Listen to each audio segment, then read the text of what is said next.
Hi everyone and welcome back to this channel. Today we are diving into a topic that I think is incredibly important, and honestly it's one of the questions I get asked the most. We often get messages from people asking Ale, Vale, can I really start farming without quitting my day job? And the answer is yes, guys, but it's a big but. You need a method, organization, and a concrete plan. As amazing as it sounds, you can't just jump into an adventure like this without a program. And you definitely shouldn't quit your main job right away. It takes patience and consistency, but that's not all. So if you're new here, let me introduce myself. I am Alessandro De Luca, and along with my wife Valentina, I am the co-founder of Rendita Agricola. We created this consultancy to help people who, like us, want to flip their lives around by working with the land. We started a long time ago. We teach to more than 3,000 people, and over time we have supported dozens of people who were tired of the office grind and the monotony of 9-to-5 life. People dreaming of independence, not just in terms of food, but financial freedom too.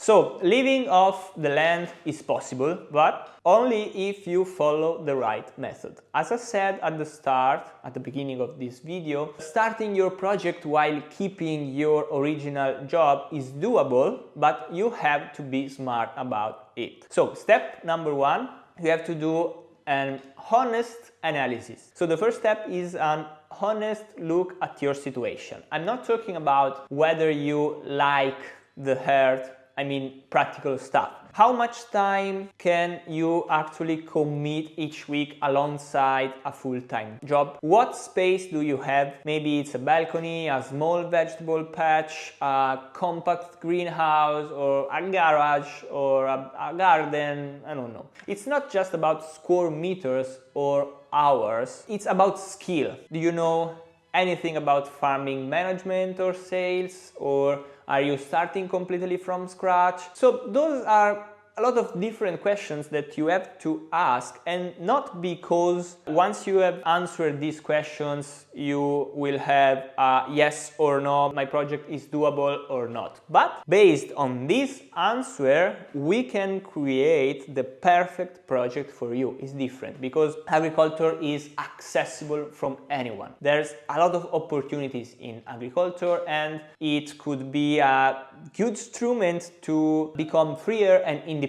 Maybe it's the best to do this, but it depends everything on your situation. In my experience, even just 1 hour a day or a few hours during the weekend is enough to build the foundations. The key is being realistic about what you can actually achieve with the resources you have right now. Okay, this is really important. So first of all, analysis. Step 2, choose a feasible project. This is perhaps the most important part, so listen closely. You must choose a project that fits your time and space. You don't need massive plots of land or crazy investments. There are so many crops that require very little space and low costs. For example, have you heard about microgreens? You can grow them in tiny spaces, even an equipped spare room in a garage, for example. Also, they have very short production cycles. We are talking 7 to 15 days, and great market value, especially if you sell to restaurants or local delight shops. Or think about dried medicinal herbs, lavender, calendula, lemon balm. There are plenty of them.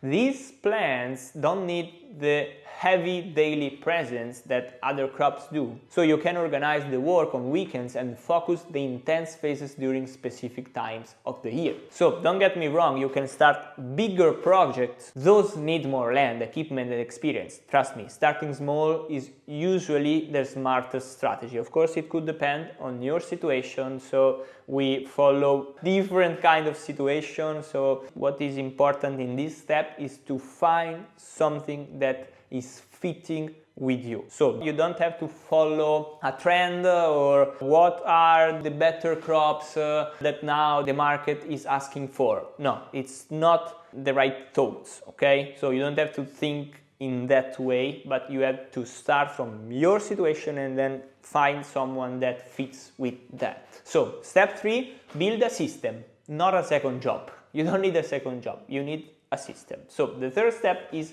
about time management, but not in the way you might think. You need to build a system. If you start a farm while working another job, there's one big risk. So turning it into a disorganized, poorly paid second job. A solid operating system makes the difference. What does that mean? Every activity must have a specific day, a set duration, and a clear goal. You can't just go to the garden whenever you feel like it, and you definitely can't plant seeds without knowing where you're going to sell the harvest. Of course, I do this, for example, I go to my vegetable garden and I don't know what I have to do sometimes. I only go there, of course, and it's something very beautiful. I like to stay in nature and in my farm and in my vegetable garden or with my chickens. It's completely normal and it's good to do it. But of course, I also have a plan. So I have a plan where I put what I have to do for that crop and for the other crop and for the other one, and what I have to do to sell that one or that one and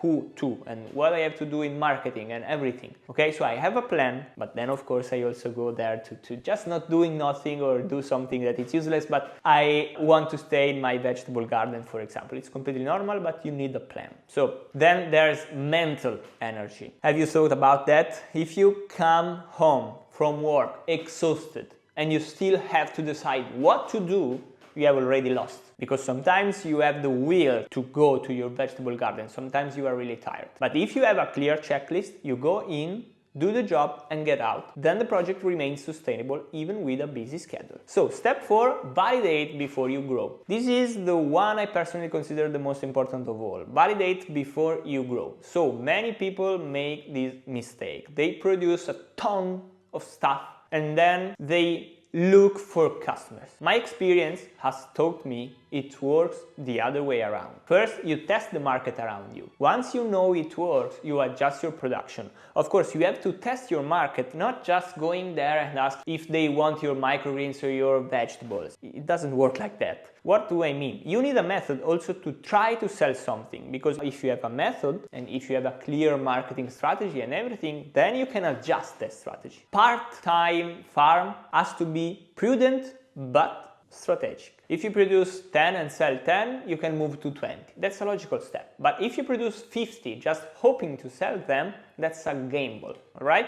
So let's recap. If you want to start a farming project while keeping your job, you don't have to quit everything. Jumping into the dark would be madness. You just need to do things in the right order, all right? Analyze what you have, choose a project that fits your real life, build a system, not a mess. Validate the market before you expand. The truth is simple.